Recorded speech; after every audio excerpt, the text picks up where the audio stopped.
Okay, Assalamualaikum dan salam sejahtera kepada semua yang hadir ke slot webinar komuniti untuk bulan April. Okay, semua boleh dengar saya ke? Kalau boleh dengar, boleh type dengar dalam chat, bagi sedikit reaksi ke supaya saya tahu anda boleh dengar. Okay, semua boleh dengar? Right, so terima kasih untuk komitmen anda untuk hadir ke webinar kita pada hari ini. Right, so apa khabar semua? Semua sihat ke? Right, saya tengok ada beberapa orang yang ada di dalam webinar hari ni. Okay, sihat ke tu? Right, so kalau boleh respon beramai-ramai di chat, cakap sihat ke, okey ke, kan? Right, so selamat Hari Raya. Saya ucapkan kepada semua yang menyambut Hari Raya. Right, so hari ni dah masuk minggu ketiga lah. Kalau tak silap dah 17 Syawal hari ni. So ada yang masih beraya ke? Ada? Weekend lepas ada ke yang masih menghadiri jemputan open house? Biasanya hujung minggu kan banyak jemputan open house kan? Ada yang pergi open house lagi ke minggu lepas? Ada? Kalau ada, boleh kongsikan ada kat mana, pergi kat mana kan? Pergi dengan family ke, pergi dengan kawan ke? Ada yang pergi open house minggu lepas? Kalau boleh jawab kalau boleh chat, boleh jawab di chat lah. Waalaikumsalam Irma. Okey. Irma ada pergi open house ke minggu lepas? Tengah beraya lagi? Raya kan sebulan kan? So kadang-kadang orang akan bergila-gila buat open house kan? So kadang-kadang sampai hari yang terakhir bulan Syawal pun masih ada lagi yang akan buat open house. Okey. Hari ni ada jamuan makan dekat office. Okey. Potluck ke? Masing-masing bawa makanan ke office?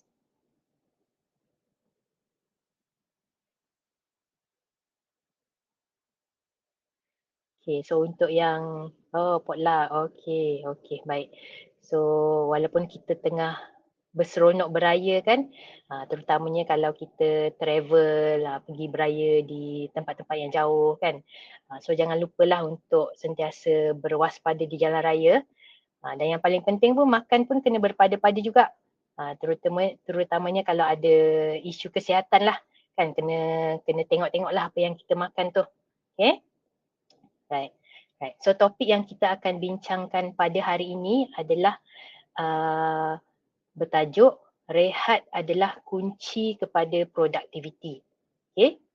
So topik ni dia nampak simple, tapi sebenarnya ramai di kalangan kita yang pada hari ini yang mungkin struggle dengan benda ni.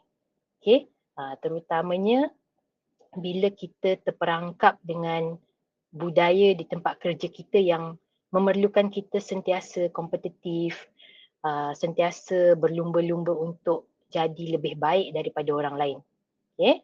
Right. Okay, seterusnya. Okay, sebelum kita mulakan, saya kongsikan sedikit peringatan. Okay, so sila pastikan anda menggunakan browser-browser yang disenaraikan di bawah ni, okay, seperti Chrome, Firefox, Safari ataupun Edge. Browser ni yang paling digalakkan lah. Okay, so kalau ada apa-apa sebarang isu teknikal, pertama sekali boleh cuba refresh browser dahulu, lepas tu cuba masuk semula. Okay, tapi kalau masih ada masalah, boleh hantar private message ke @naluri_events dan admin kita akan memberikan bantuan yang selanjutnya lah. Okay, right. Okay, dan seterusnya, jika ada sebarang soalan nak tanya ataupun kalau ada apa-apa pandangan yang nak dikongsikan, boleh berbuat demikian melalui ruangan chat di sebelah kanan skrin anda. Okay. Dan jika ada apa-apa soalan yang ingin dikemukakan direct kepada saya, boleh type @hazlin sebelum soalan anda. Okay. So jika nak anonymous, tak nak orang tahu nama anda, boleh tick send private message sebelum hantar soalan. Okay. Dan lagi satu, di hujung webinar ini nanti slide pembentangan akan dikongsikan. So semua boleh download slide ni nanti, dan rakaman webinar akan dihantar ke email semua peserta yang mendaftar untuk webinar ini. Okay. Right. Okay, dan jika ada apa-apa soalan boleh tanya pada bila-bila masa. Kalau saya sempat jawab terus, saya akan jawab. Kalau tidak, saya akan simpan sampai ke penghujung sesi. Okay. Okay. Alright. So seterusnya, okay. So mungkin ada yang dah kenal saya, mungkin ada yang dah pernah mengikuti sesi webinar bersama saya sebelum ini. Okay. Tapi untuk yang pertama kali bersama dengan saya hari ini, so saya perkenalkan diri saya sedikit. Right. So nama saya Hazlin Rostam. Boleh panggil saya Hazlin. Okay, so saya adalah merupakan seorang pembimbing kesihatan mental yang berkhidmat di Naluri. Okay, dan saya juga adalah seorang kaunselor berlesen yang berdaftar di bawah Lembaga Kaunselor Malaysia. So saya mempunyai lebih kurang dalam 20 tahun pengalaman di dalam pelbagai industri seperti industri IT, oil and gas, industri sektor pendidikan dan juga dalam kesihatan mental. Okay. So sepanjang kerjaya saya sebagai seorang kaunselor, saya banyak membantu klien dari pelbagai peringkat umur lah, bermula dari awal remaja, budak-budak sekolah kan, sekolah rendah, sekolah menengah, sehingga ke peringkat dewasa dan juga golongan warga emas lah. Okay.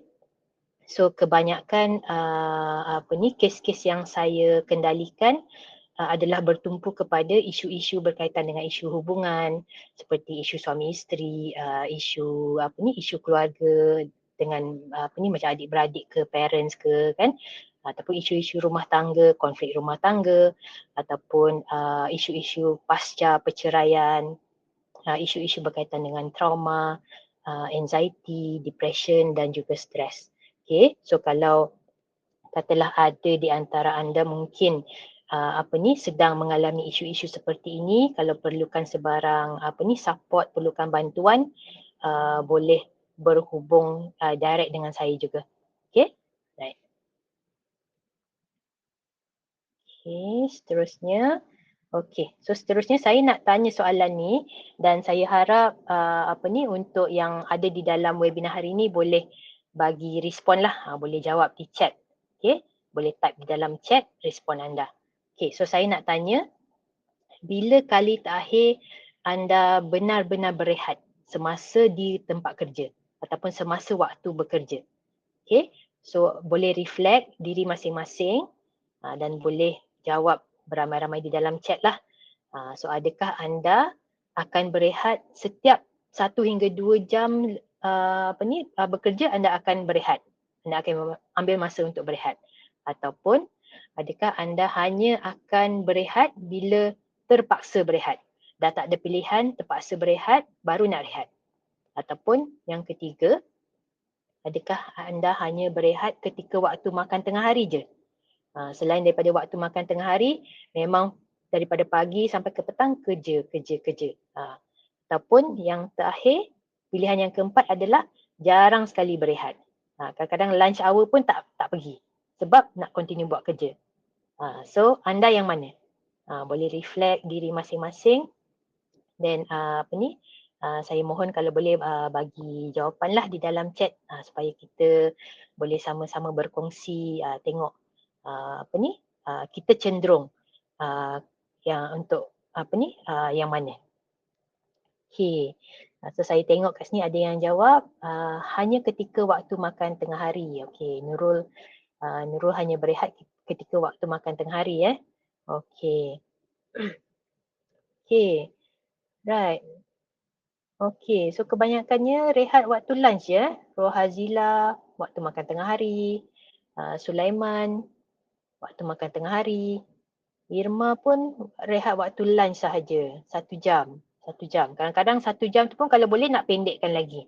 Kan, jadi setengah jam, jadi 20 minit kan. Boleh kadang-kadang ada yang makan sambil buat kerja. Ada ke? Okay. So ada tak yang tak ambil waktu rehat? Okay. Right. So kalau kita tengok kat sini, mostly dia ambil waktu rehat. Okay, waktu lunch lah. Okay, tak ada. Kadang-kadang tak ambil. Okay. So kadang-kadang kalau terlalu sibuk, skip lunch kan? Okay. So kita apa ni? So kita tengoklah kita punya tabiat. Kalau boleh, selagi boleh bekerja tu, kita akan cuba untuk terus bekerja. Nak cuba habiskan kerja. Kan? Okay. Right. So kita lihat slide seterusnya. So topik hari ni sangat relevan lah untuk apa ni anda semua yang hadir hari ni. So hopefully selepas webinar ini kita boleh cari cara untuk ubah tabiat kita supaya kita boleh dapat rehat yang lebih konsisten. Okay.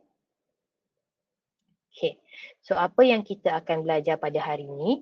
Right. So first kita akan mengetahui apa itu rehat dan kepentingannya. Okay. Dan yang kedua adalah kita akan sama-sama memahami bagaimana rehat mempengaruhi fokus, tenaga dan juga prestasi kita.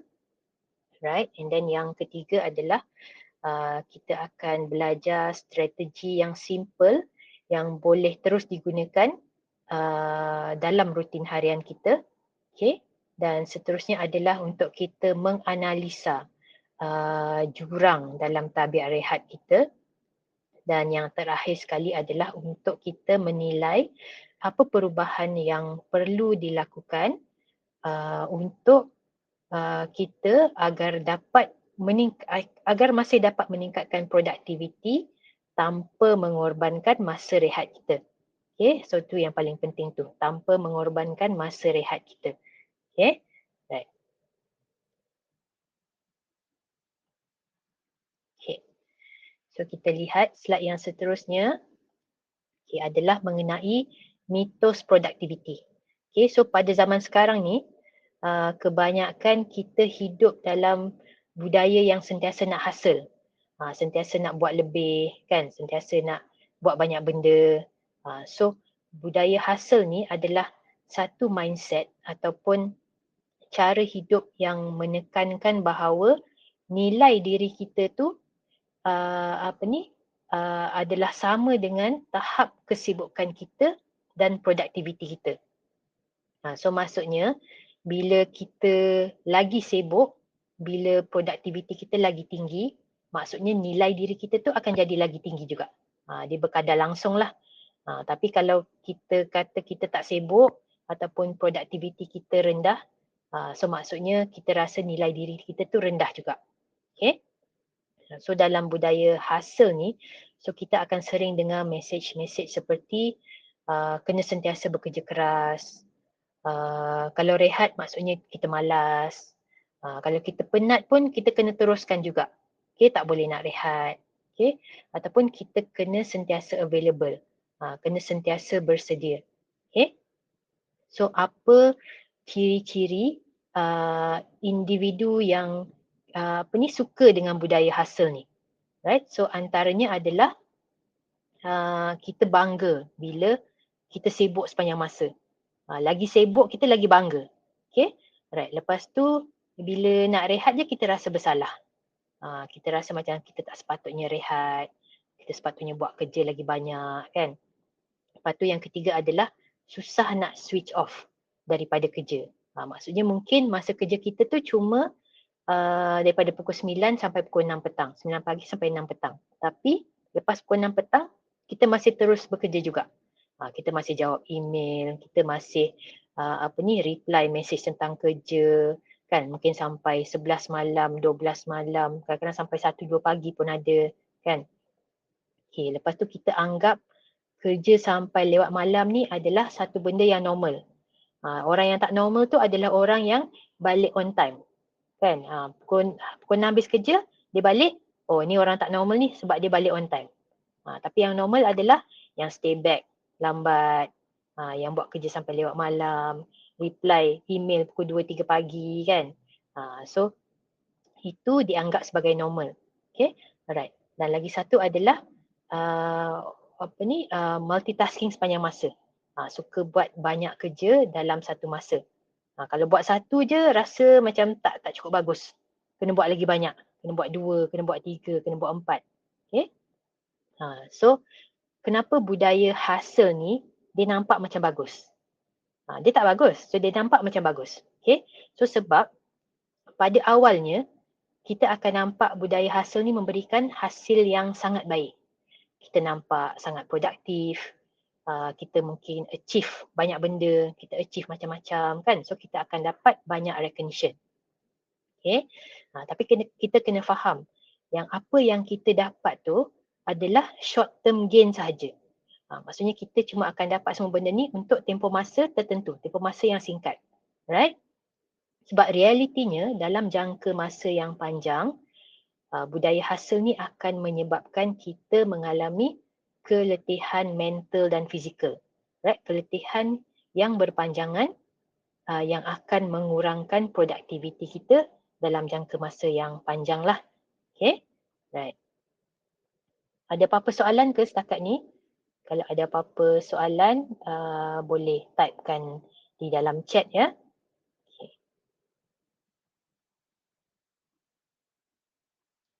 Okay. So kita lihat slide seterusnya. So apa kos tersembunyi bila kita sentiasa available, bila kita sentiasa on?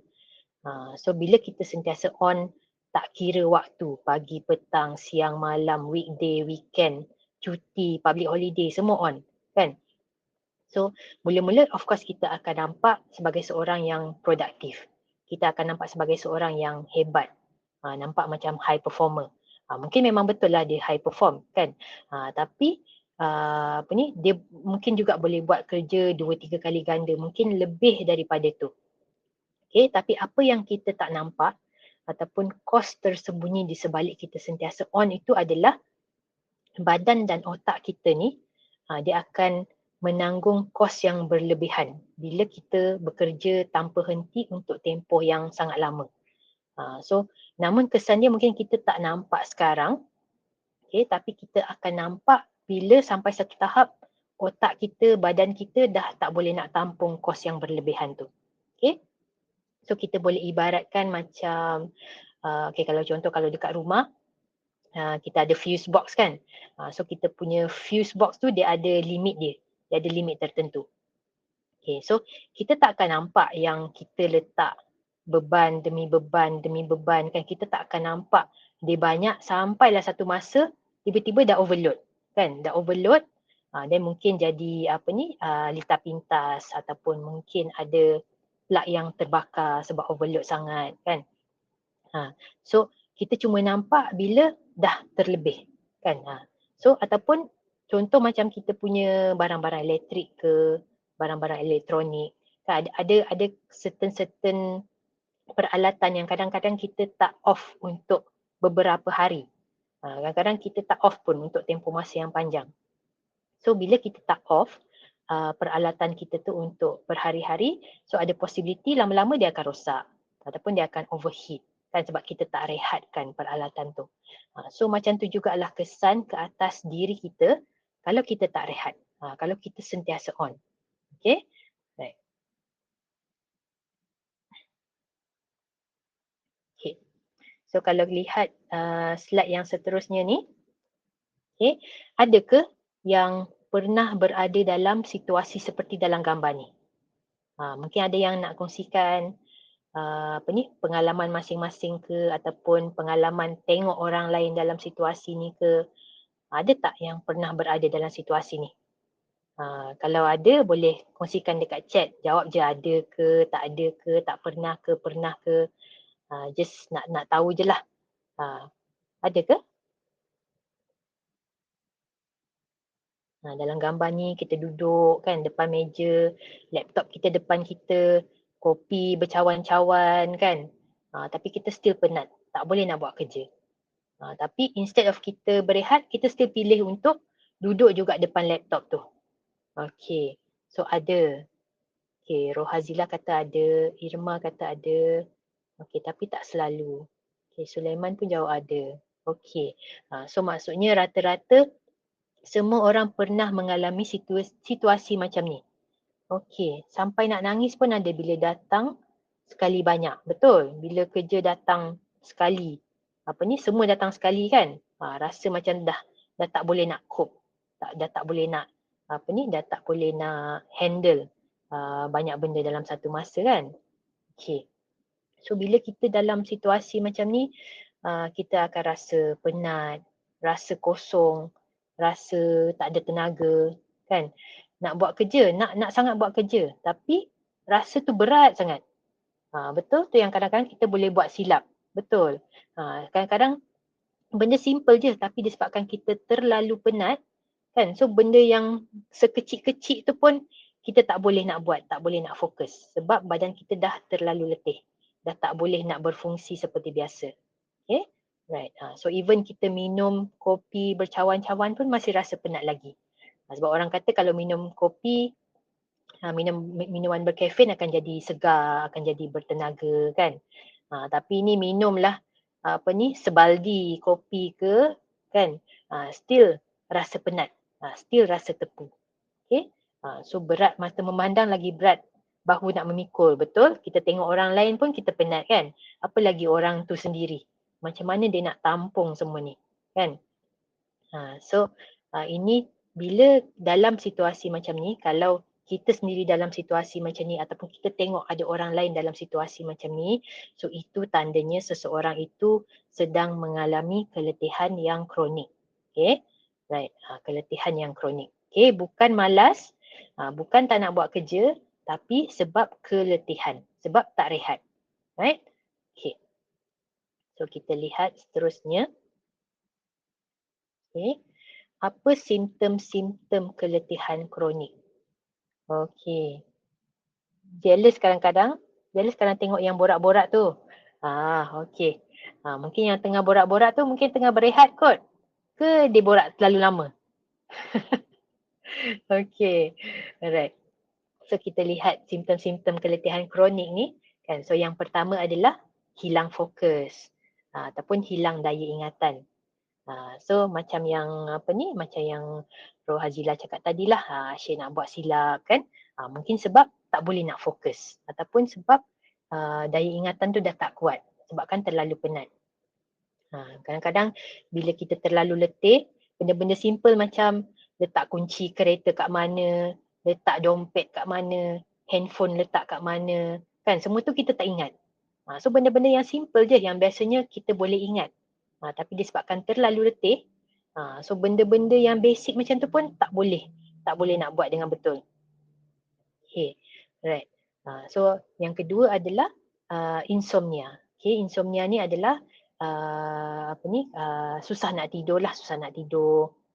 Kita rasa penat sangat. Tapi kita dah baring, dah pusing-pusing atas katil, still tak boleh nak lelap. Ataupun kalau kita tidur, tapi tidur kita tu masih tak berkualiti. Kita bangun pagi still rasa lesu lagi. Okay, right. Dan yang seterusnya adalah sakit-sakit kepala, migraine. So ada sakit kepala yang biasa, yang normal. Maksudnya macam kalau kita demam, kita sakit kepala. So itu normal lah sebab ada reason kenapa kita sakit kepala. Tapi kalau kita sakit kepala setiap masa tanpa sebab-sebab yang jelas, kan? Tapi asyik sakit kepala, asyik migraine. So itu tanda-tanda yang kita sedang mengalami keletihan yang kronik. Okay? Lepas tu keletihan berpanjangan. Macam yang saya cakap tadilah, dah rehat, dah tidur, kan? Tapi bangun pagi still lesu, still rasa tak nak pergi kerja. Still rasa susah nak bangun pagi. So itu keletihan kronik. Okay, lepas tu sakit tekak. Sakit tekak pun boleh jadi simptom-simptom keletihan kronik. Kadang-kadang mungkin kita disebabkan mungkin jangkitan bakteria ke jangkitan virus ke apa ke kan. Tapi kadang-kadang kalau kita sentiasa sakit tekak ni pun boleh disebabkan oleh keletihan kronik juga. Okay? Dan seterusnya adalah sakit-sakit otot, rasa tegang dekat tengkuk, kan, sakit pinggang, sakit bahu. So selalunya kita akan salahkan umur lah. Oh, umur dah meningkat kan, dah semakin tua. So biasalah tu sakit pinggang, badan semua. kan. Tapi sebenarnya kalau kita uruskan tenaga kita dengan baik, so kita tak sepatutnya selalu ada sakit-sakit ni lah, sakit tengkuk, sakit otot ni tak sepatutnya ada, kecuali kita memang ada masalah kesihatan yang lain lah. Okay, right. So bila kita ada tanda-tanda ataupun simptom-simptom ni, mungkin salah satu je. Kalau semua tu, okay, maksudnya sangat kronik lah tu. Okay, tapi kalau satu dua, okay, so maksudnya kita sedang menuju ke arah keletihan yang kronik. Jadi dah perlu mula buat sesuatu lah supaya situasi kita tu tak jadi semakin teruk. Okay, right. Okay, okay, so kita reflect lagi sekali. Okay, so bila anda di tempat kerja, kan, apabila saya letih di tempat kerja, adakah saya akan pilih terus memaksa diri ataupun mengambil langkah untuk berehat? So anda yang mana? Cuba reflect diri masing-masing bila anda letih di tempat kerja, apa yang anda akan buat? Pilih yang pertama, memaksa diri, ataupun pilih yang kedua, mengambil langkah untuk berehat. Boleh sharekan jawapan dekat dalam chat. Mari kita tengok.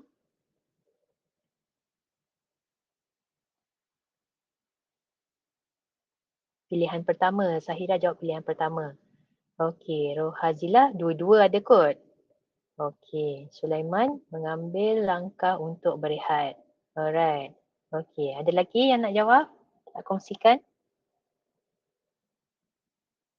Okey. Pilihan kedua, kalau betul-betul tak mampu. Okey. So tengok keyword tu. Pilihan kedua, ambil langkah berehat. Tapi bila rasa betul-betul tak mampu. So maksudnya selagi mampu, selagi tu kita akan paksa diri. Betul tak? Okay. So kebanyakan daripada kita memang cenderung untuk pilih yang option yang pertama ni lah, which is memaksa diri. Selagi kita rasa kita boleh, selagi kita rasa kita mampu, selagi kita rasa kita ada keupayaan untuk buat, kita akan paksa. Sampailah satu masa dah betul-betul tak larat, dah betul-betul tak boleh go, barulah kita cuba untuk berehat. So maksudnya kita dah letak priority untuk berehat tu kat paling bawah sekali. So which is tak baguslah untuk kesihatan kita. Tak bagus untuk kesejahteraan diri kita untuk jangka masa yang panjang. Okay, right. So kalau anda pilih yang kedua, so itu yang paling baguslah. Sebab kita bagi ruang untuk diri kita berehat. Otak kita berehat, badan kita berehat, kan. So kalau yang pilih yang pertama ataupun selalu pilih yang pertama, so mulai hari ini dah kena start untuk ubah dan dah kena start untuk reprioritize balik supaya kita sentiasa memberikan ruang yang secukupnya untuk diri kita berehat bila kita rasa letih. Okay?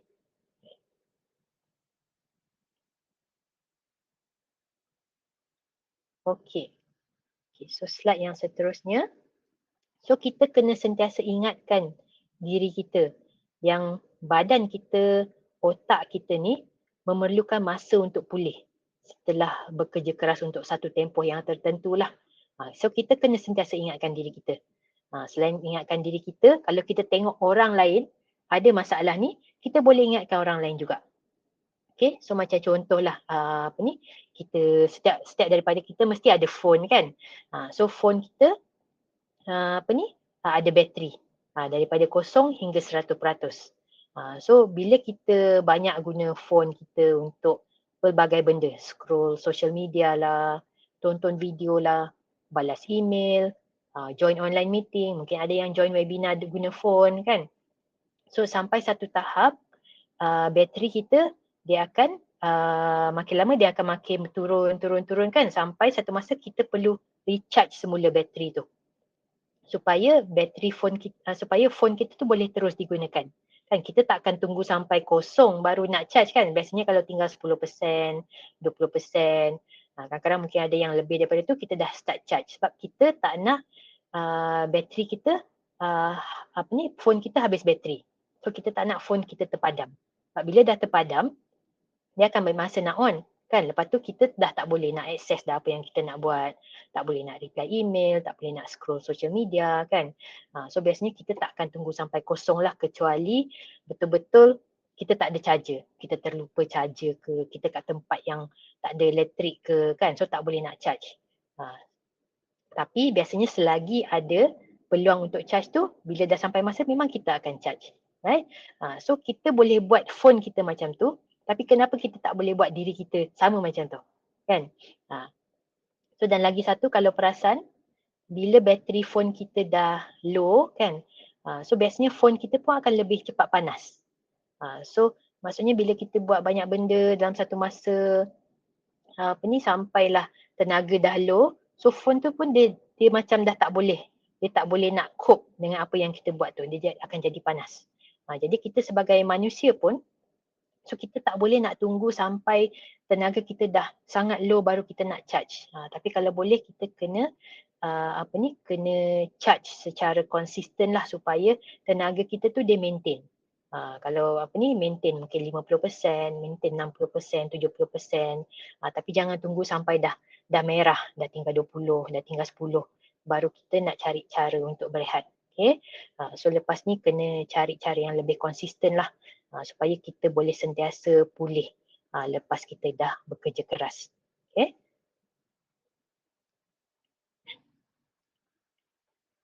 Okay.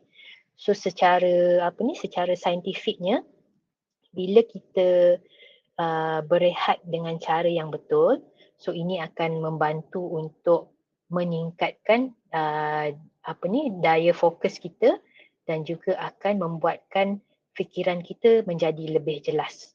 Okay? So di sini saya nak tekankan bahawa rehat tu bukan sesuatu yang membuang masa. Okay? Tapi sebenarnya ia adalah satu cara untuk meningkatkan kembali performance kita, meningkatkan kembali produktiviti kita supaya dia jadi lebih konsisten. Okay? Right. Kalau ada apa-apa nak tanya, boleh tanya di chat. Okay. So seterusnya kita pergi kepada jenis-jenis rehat. Right? Okay. So biasanya bila kita sebut tentang rehat, kan, biasanya orang akan, first thing yang orang akan fikirkan adalah tidur. Okay. So kalau kita tengok dekat slide ni, so jenis-jenis rehat tu ada 4 jenis, right? Rehat mental, rehat fizikal, rehat emosi, dan juga rehat digital.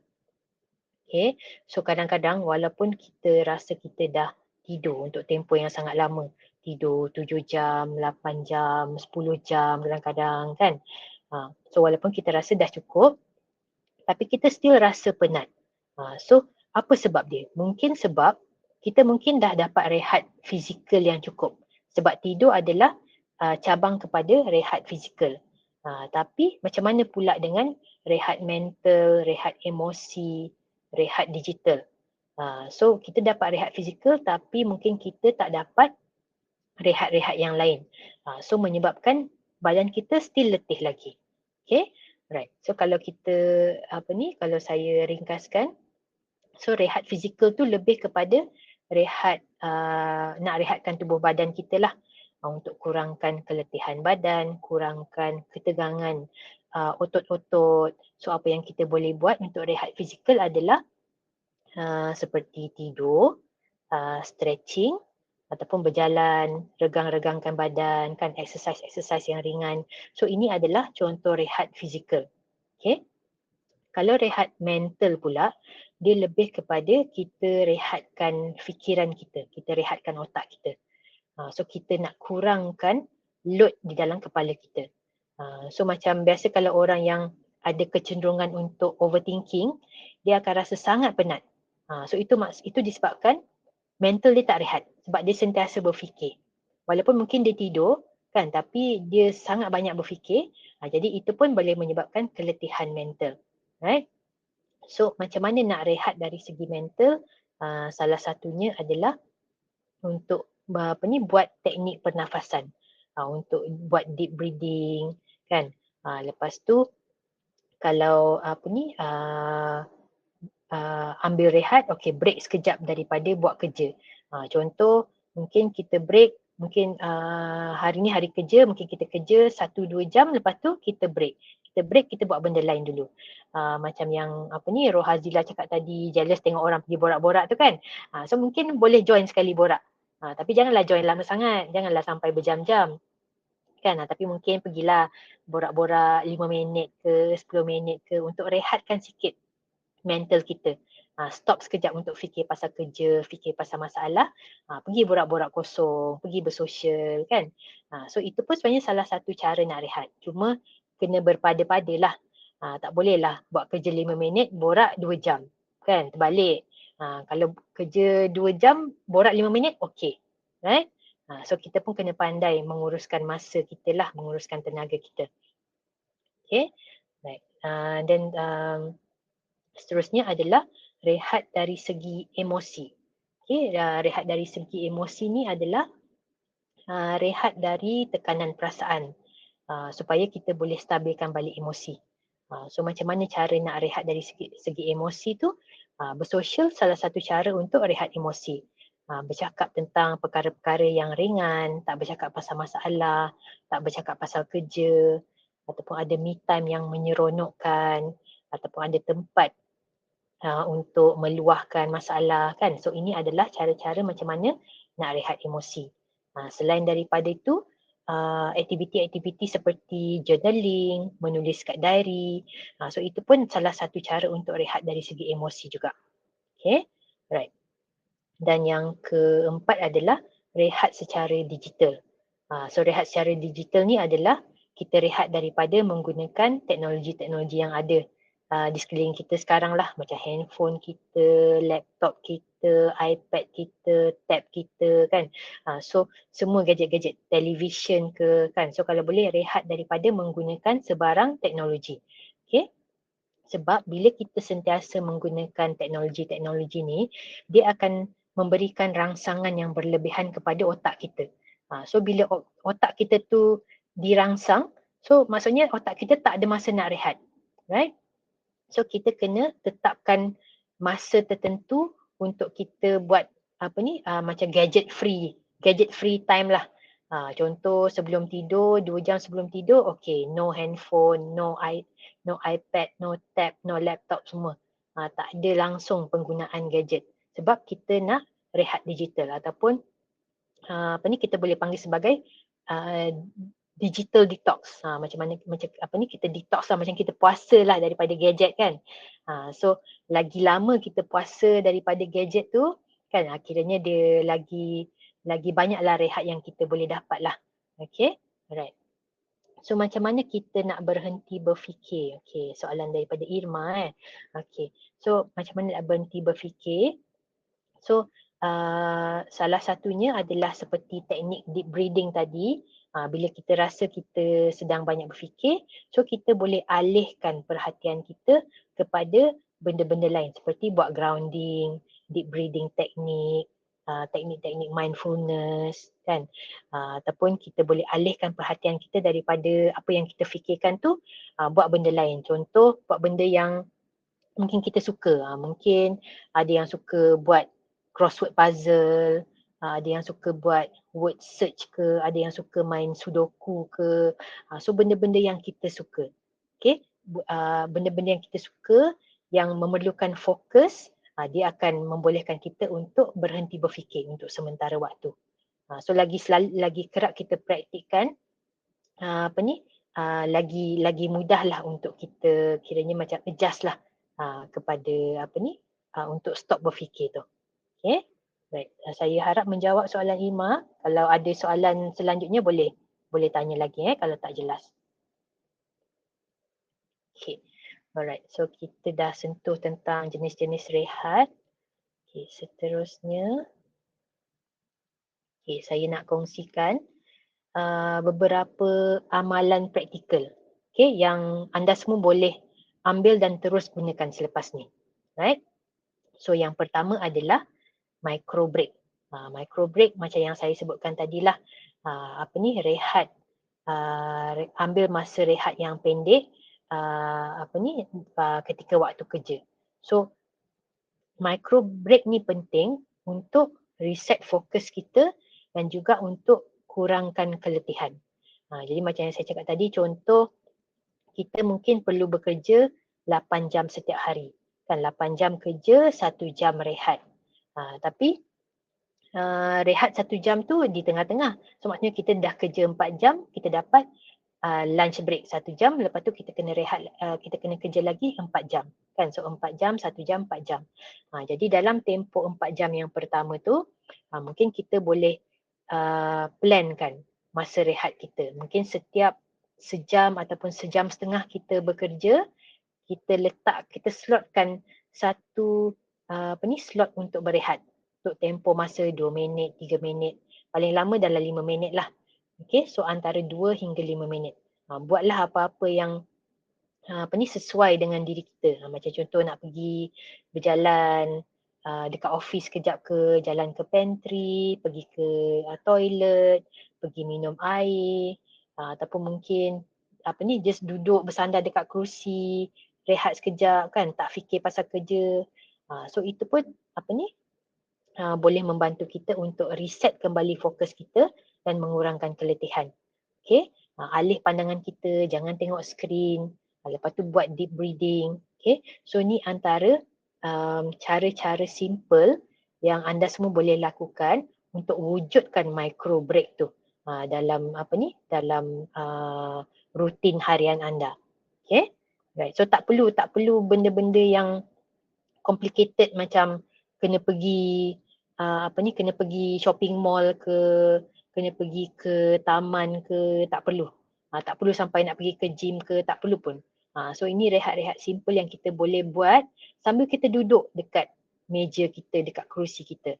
Tapi kalau nak berjalan, bolehlah berjalan ke pantry, berjalan ke kubikel kawan, berjalan ke tandas kan.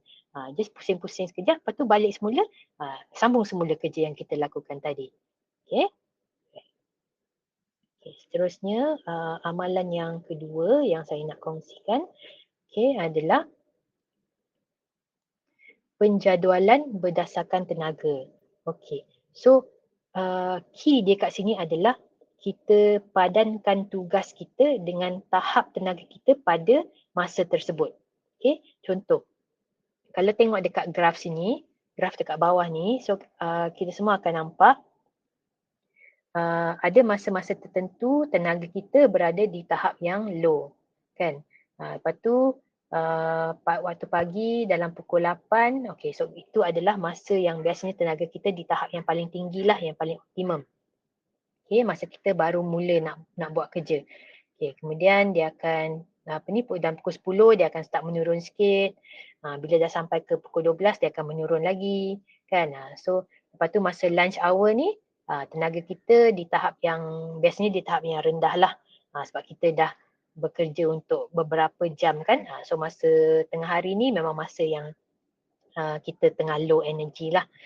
Which memang sangat sesuai untuk kita berehat. Okay, ataupun melakukan tugas-tugas yang simple-simple lah. Okay, alright.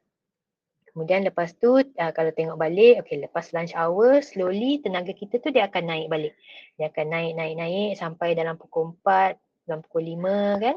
Lepas tu kat situ dia akan start turun balik sikit lah. Lepas pukul 6, which is lepas waktu kerja tu, dia dah akan start low sikit. Kan, lepas tu bila waktu malam, dalam pukul 8 dia akan naik sikit, lepas tu start daripada tu dia akan terus turun lah. So kiranya bila dia dah turun tu memang masa yang sesuai untuk kita dah start berehat. Dah start buat benda-benda ringan kan. Mungkin dah start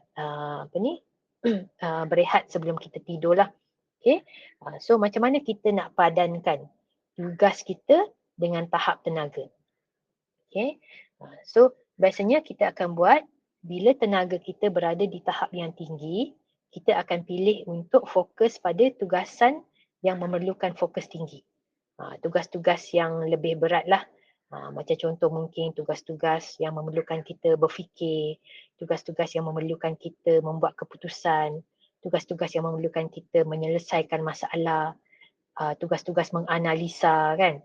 So tugas-tugas yang memerlukan fokus yang tinggi ni kita buat masa tenaga kita tengah tinggi. Right? Tapi bila kita tahu yang tenaga kita tu dah start menurun, so masa tu kita fokuskan untuk buat kerja-kerja rutin, macam mungkin cek-cek email kan, susun-susun email ke, mana email yang tak nak kita delete, mana email yang penting kita asingkan. Lepas tu mungkin kita balas email-email yang simple kan, ataupun mungkin kita buat tugas-tugas yang kreatif lah, yang tak memerlukan kita banyak sangat berfikir, tak memerlukan kita banyak sangat menggunakan tenaga, sebab tenaga dah low. So bila tenaga low, kalau kita paksa lagi buat kerja yang memerlukan tenaga tinggi, so tenaga kita akan lagi cepat menurun, akan lagi low lah, so menyebabkan kita jadi lagi penat. Okay. So kat sini kita kena pandai menyusunlah kerja-kerja kita tu supaya dia selaras dengan tahap tenaga kita pada masa tu. Okay.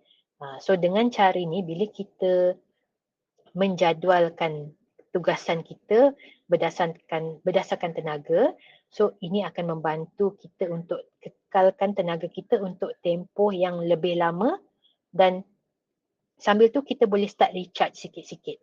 So maksudnya tenaga kita akan naik sikit-sikit, so dia tak akan turun sampai terlalu low, sampai kita dah tak boleh nak berfikir, tak boleh nak buat apa. Okay? So ini cara macam mana kita nak cuba manage tenaga kita dengan lebih baik lah. Okay? Right. Kalau ada soalan boleh tanya. Okay. Dan seterusnya, amalan yang ketiga, tips yang ketiga yang saya nak kongsikan adalah mengenai sempadan digital. Okay? So macam mana kita nak wujudkan boundaries. Sempadan tu boundaries lah. So macam mana kita nak wujudkan boundaries supaya kita boleh protect tenaga kita. Okay? Untuk melindungi masa pemulihan kita. Okay, so contoh macam yang saya cakap tadi, bila lepas waktu kerja, lepas pukul 6 ke pukul 7 ke, habis waktu kerja kita, okay, kita dah stop dah buat kerja, dah stop check email, dah stop reply message-message tentang kerja. Okay, so kita letakkan sepadan tu. Habis je kerja, kita pun bagi tahu kat diri kita, okay, saya dah habis kerja, so tak perlu dah nak buat semua tak perlu dah nak check semua ni, saya akan sambung esok. So itu boundaries yang kita set untuk diri kita sendiri. Okay? Sebab orang lain dia tak boleh paksa kita untuk buat kalau kita tak nak buat benda ni selepas waktu kerja. Okay? Tapi kalau kita nak buat juga, itu pilihan kita lah. So kalau kita rasa boleh buat, tak apa, boleh. Kadang-kadang boleh buat, tapi tak boleh buat selalu. Mungkin dalam tempoh 1 minggu ada 1 hari yang memang kita terlalu busy. Kita rasa memang hari tu kita rasa tenaga kita ada lebih. Kan kita lebih bertenaga, kita lebih lebih motivasi, kita rasa lebih bersemangat. So kita buat. Tapi hari-hari lain yang kita rasa macam penat, kita rasa macam tak boleh, jangan paksa. Right? So kalau boleh kita kena kena pandai manage jugalah macam mana kita nak setkan boundaries ni supaya ada balance antara kerja dengan balance personal time kita. Okay? So yang kedua, selain daripada hadkan waktu check email, yang kedua adalah kita boleh senyapkan notification. Contoh phone kita boleh letak silent, ataupun mungkin dekat WhatsApp kita ke, dekat kita punya messenger ke, Google Chat ke apa kan, kita boleh setkan do not disturb mode ke, silent mode ke, supaya kita tak diganggu oleh notification tu. So maksudnya kita boleh check bila kita rasa nak check. Bukannya setiap kali dia berbunyi kita check, setiap kali berbunyi kita check. Tak. So mungkin kita akan setkan masa, okey. Saya nak set masa pukul 9 malam saya nak check. Okey, tak apalah, check sekejap, check je. Kan? Tapi lepas tu tutuplah balik. So maksudnya kita yang kawal masa kita, bukan notification tu yang kawal kita. Okay. Dan yang ketiga adalah kita ada masa offline yang disengajakan. Right? So maksudnya kita dah set lah, okay, daripada pukul 8 sampai pukul 10 memang masa offline. Tak nak tengok langsung chat, tak nak tengok langsung email, tak nak buat apa-apa. Kita nak ada masa untuk diri sendiri. Okay? So ini boundaries ataupun sepadan-sepadan yang kita letak untuk diri kita sendirilah, untuk protect kita punya masa pemulihan, protect tenaga kita. Kalau tak check lupalah pula. Okey. Kalau tak check lupa, maksudnya kalau biar lama-lama tiba-tiba lupa kan. Okey. So mungkin kena ada strategi lah macam mana nak susun supaya kiranya tak tertinggal lah chat-chat yang lama tu. Mungkin kalau boleh jangan tengok langsung kan, sebab kadang-kadang bila kita dah buka, so kita dah read message tapi kita tak reply. So sampai kesudah kita tak reply sebab kita lupa kan. So kadang-kadang saya pun macam tu juga. So cara saya, kalau saya memang tak nak reply lagi, saya tak buka terus. Saya biar je kat situ supaya saya still nampak yang benda ni tak terbaca lagi. Ataupun mungkin kadang-kadang saya bergantung kepada situasi lah. Kadang-kadang memang kita tahu ada benda urgent, memang ada benda yang memerlukan perhatian kita pada masa tu. So yang itu saya akan kiranya pay more attention lah. Tapi kalau saya tahu memang tak ada apa-apa yang urgent, tak ada apa-apa yang saya perlu selesaikan sekarang, so saya akan pilih untuk delaykan lah nak tengok chat, delaykan tengok email kan, sampailah ke waktu kerja yang esokan harinya lah. Okay. Right. Okay. So seterusnya, okay. So apa cabaran-cabaran kita? Kan? So kadang-kadang kita sebenarnya nak amalkan semua amalan-amalan yang saya kongsikan tadi. Tapi kadang-kadang kita ada cabaran kita. Okay. So kalau kat sini antara cabaran-cabarannya, satu, kita rasa bersalah. Rasa bersalah nak berehat. Kan? So nak rehat sebenarnya, tapi bila nak rehat je kita fikir, alah nanti kerja tak siap, alah nanti orang tanya pula kenapa tak mesej, kenapa tak respon kan, alah nanti lambat pula siap kerja kan, nanti orang tu tunggu-tunggu pula. Jadi ada banyak reason yang kita letak atas diri sendiri untuk mengelakkan kita daripada berehat. Okay. Kemudian yang kedua adalah budaya hasil yang saya sebutkan tadi. Budaya kerja kita sekarang yang sentiasa aktif, sentiasa on, sentiasa available kan. So budaya ini menyebabkan kita susah nak rehat. Right? Dan yang ketiga adalah sebab tabiat ni dah jadi sebahagian daripada rutin kita. Dah jadi habit kita. So bila dah jadi habit, biasanya susah nak ubah lah. Kan? Cuma sekarang ni sebab kita tahu setiap benda tu dia ada cabaran dia. Tapi kita kena ingat apa benefit di sebalik kita rehat. Apa benefit yang kita cuba nak capai di sebalik kita prioritizekan rehat kita. So kena ingat baliklah benda tu supaya dia akan memotivasikan kita untuk mencuba dengan lebih, orang kata cuba dengan lebih keras lagi lah macam mana untuk dapatkan rehat yang mencukupi. Okay. Selain daripada cabaran-cabaran yang saya sebutkan ni, ada lagi tak cabaran-cabaran lain yang anda semua lalui bila nak cuba dapatkan rehat? Kalau ada, boleh sama-sama kongsi dekat chat. So kita boleh tahulah apa cabaran lain yang mungkin saya tak listkan dekat sini. Okay, kalau ada boleh kongsikan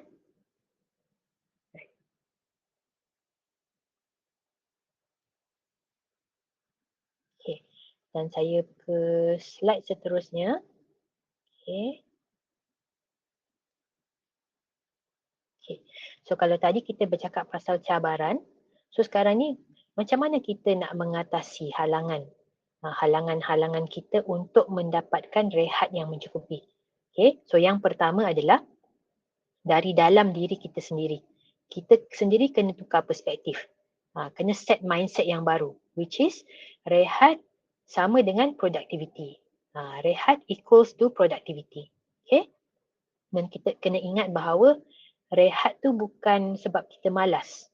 Tapi rehat adalah satu cara untuk kita menguruskan tenaga kita dengan lebih baik. Okay? So rehat is energy management. Right? Dan yang kedua adalah kita kena ingat bahawa micro break ataupun rehat tu akan bantu untuk meningkatkan prestasi kita dalam jangka masa yang lebih panjang. Okay? Right. Dan yang kedua adalah kita perlu menetapkan sepadan yang jelas. Kena letakkan boundaries. Okey, demi untuk menjaga kesejahteraan diri masing-masing. Right? So contoh, kita jadualkan masa untuk kita fokus pada kerja-kerja yang memerlukan tenaga tinggi. Contoh dalam satu hari kita ada 8 jam untuk buat kerja. Tapi dalam kalender kita tu kita dah boleh block siap-siap. Okey, mana masa yang kita nak fokus pada task individu kita. Mana masa yang kita nak fokus pada kerja-kerja yang memerlukan tenaga tinggi. Macam contoh boleh block lah. Boleh block. Contoh kalau kita start kerja pukul 9. So mungkin 9 hingga 10 tu adalah masa kita nak fokus. Nak buat kerja yang memerlukan tenaga tinggi. Kan? So maksudnya bila kita dah block, so orang lain dia tak boleh nak set appointment pada masa tersebut. Sebab kita dah block dah. Kita dah set memang itu masa kita. So selepas pukul 10, kalau nak set meeting, okey boleh. Sebab masa dah free. So kita boleh tetapkan macam tu. Right? Pun contoh mungkin lepas lunch hour. Mungkin kita nak masa yang lebih panjang. Lepas lunch hour, kita nak fokus pada task-task kita. Okey, so kita pun block lah masa-masa yang kita rasa sesuai untuk kita melakukan kerja-kerja kita. Kerja-kerja harian kita lah. Okay, right. So selain itu, tetapkan juga masa offline. Maksudnya bila waktu kerja dah habis pukul 6, okey. So selepas pukul 6 tu adalah masa kita offline. So letakkan boundaries. Berhenti check email, berhenti layan mesej tentang kerja. Okay. Dan lagi satu adalah kita juga boleh inform, boleh maklumkan kepada kolik kita, rakan sekerja kita ataupun mungkin supervisor kita bahawa ada masa-masa tertentu yang memang kita dah set untuk masa yang kita tak nak diganggu sebab kita nak fokus pada kerja. Mungkin sebab masa itulah masa yang kita paling fokus, tenaga kita paling tinggi. So kita nak gunakan masa tu semaksimalnya untuk diri kita. Right? So kita boleh setkan expectation tu dengan rakan sekerja, dengan supervisor kita lah. Okay, supaya kita boleh dapat supaya kita boleh setkan boundaries yang lebih jelas dan orang faham kenapa kita buat macam tu. Okay. Dan yang ketiga adalah jika kita susah untuk nak start satu tabiat baru, so kita boleh mulakan dengan tabiat baru yang kecil je dulu. Contoh macam micro break yang saya cakap tadi lah. So boleh mula dengan rehat 2 hingga 5 minit je. Tak perlu rehat lama-lama. Just buat rehat micro break 2 minit hingga 5 minit. Kemudian perlahan-lahan tambahkan secara berperingkat sehingga sampai ke tahap yang kita rasa selesa ataupun lebih seimbang buat kita lah. Okay? Dan yang keempat adalah buat refleksi dan perancangan tentang bagaimana nak menguruskan tenaga kita dengan lebih baik. Okay? So kita kenal pasti waktu tenaga kita tinggi dan kenal pasti bila waktu tenaga kita rendah. Right? Dan yang terakhir adalah dapatkan sokongan dari pihak yang betul seperti mempunyai rakan accountability ataupun buddy. Okay? Dan yang boleh membantulah ataupun mengingatkan kita bila masa kita perlu berehat. Selain itu, anda semua juga boleh mendapatkan sokongan dan juga bimbingan daripada coach-coach di naluri. Okay? Right. Okay, slide yang seterusnya. Okay, tak banyak lagi sikit lagi. Okay, so seterusnya masing-masing boleh buat refleksi tentang hari kerja anda.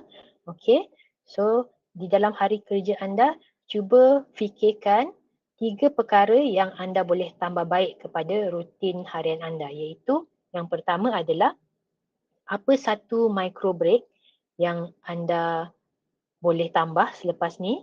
Okay. Yang kedua adalah apa satu sempadan digital ataupun digital boundaries yang anda boleh tetapkan untuk diri anda selepas ni. Okay.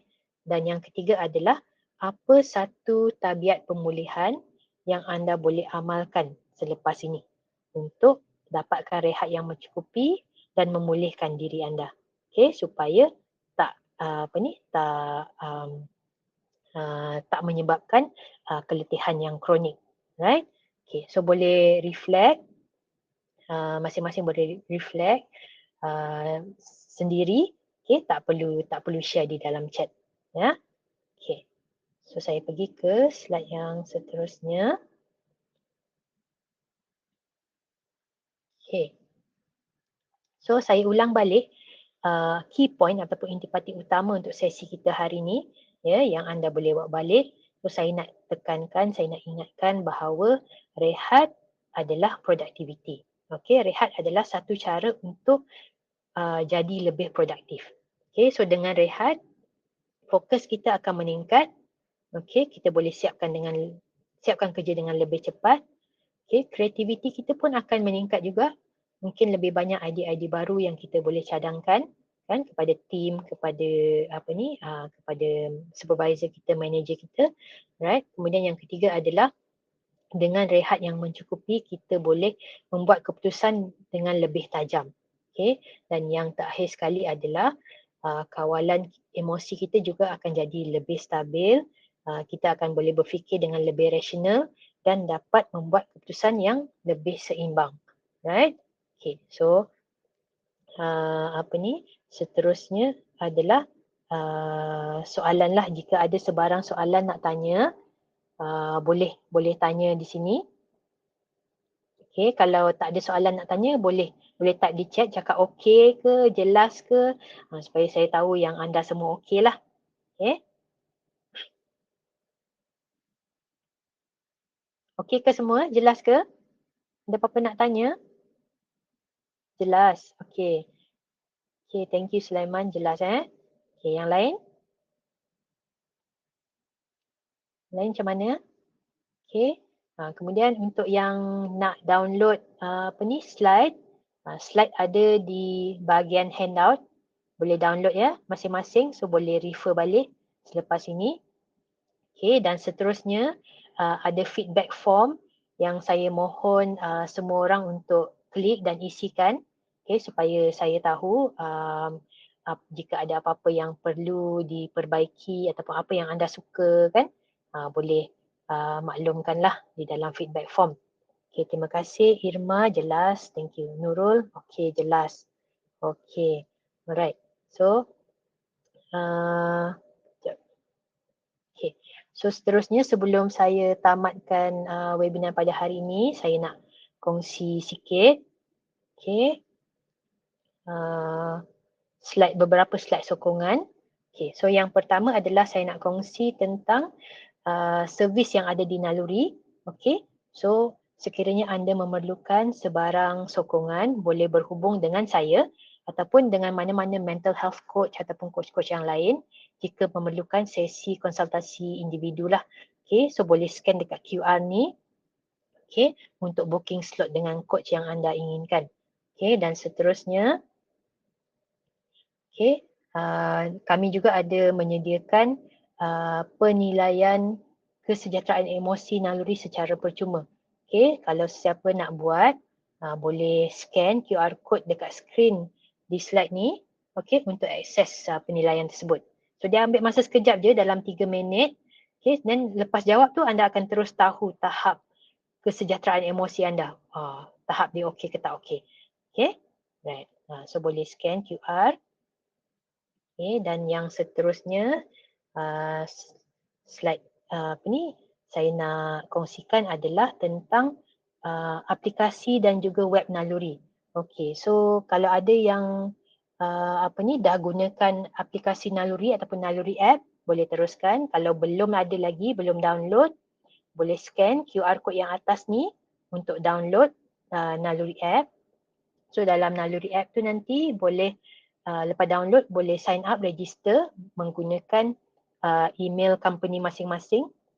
Okay, guna office email, right? Dan lepas tu bila dah register, so nanti anda akan ada akses kepada coach-coach daripada Naluri lah. So kita bukan saja ada mental health coach, kita ada pelbagai coach, ada financial coach, ada physical health coach, ada dietitian, okay, ada career coach. So ini semua bergantung kepada servis yang company anda ambil lah dengan Naluri. Okay, so boleh cuba install, boleh cuba download dan cuba register lah. Right? So selain tu boleh juga akses melalui web. QR yang kedua yang kat bawah ni menggunakan web. Ya?